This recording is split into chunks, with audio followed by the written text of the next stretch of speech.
Everyone, welcome to the show. I have some good news to share for a change. We had another Democrat that pulled off an unlikely victory, and this one was in Margaritaville.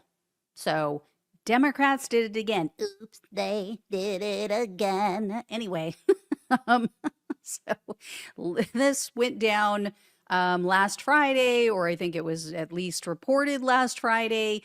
But the Democratic candidate, Andy Thompson, he won the mayoral race for Boca Raton, Florida.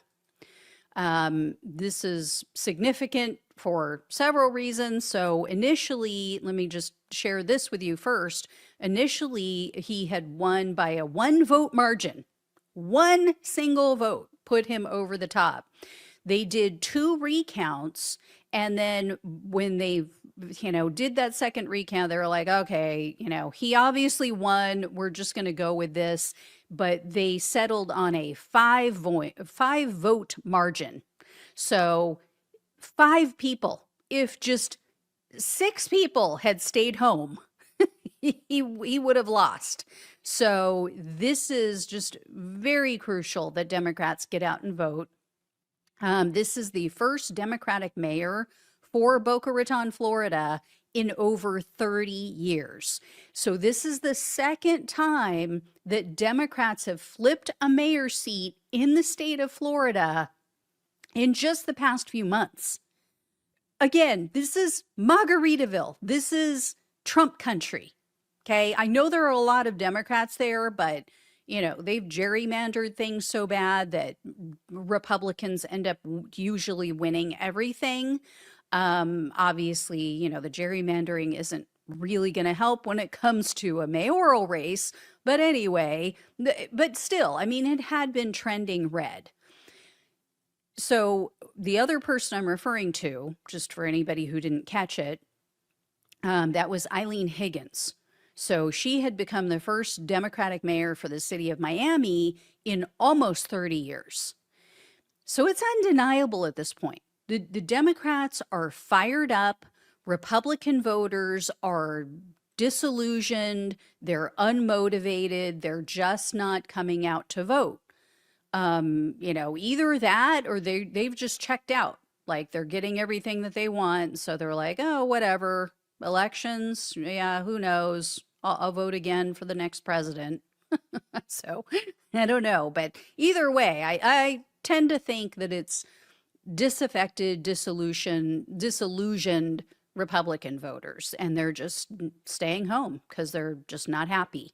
So this is bound to get worse as this Iran war drags on, as more American lives are lost, because I keep hearing in focus groups, and this is, Trump 2024 voters. They're not all of them, but there are some who are like, I'm not happy about this. This isn't what he promised, but they're willing to give him grace if the war ends soon. That is what I keep hearing. They keep saying, as long as it's over quickly, like as they were thinking, or they're still still thinking that it's going to be like what we saw in Venezuela, or like, the bombing that we saw in Iran back in June of last year. So they're still in this mindset of, oh yeah, we're a superpower. We're going to go in, we're going to get it over with and done, and we'll be done. And, no more lives lost, whatever. And I just listened to one the other day that I'm going to share with you guys in the next couple days. But, a lot of these people are thinking that this is just going to be a simple task and that's it. And okay, I can forgive Trump for that. As long as we win and it's over quickly, I can forgive him. Unfortunately, it's unlikely that that's going to happen anytime soon. And then some of them too are saying my red line is boots on the ground. That appears to be inevitable at this point because it's already in the works, as I shared with you guys last week. So this is going to get worse. This is absolutely going to get worse for the Republicans. And I think they know it. And I think that they're secretly probably furious with Donald Trump.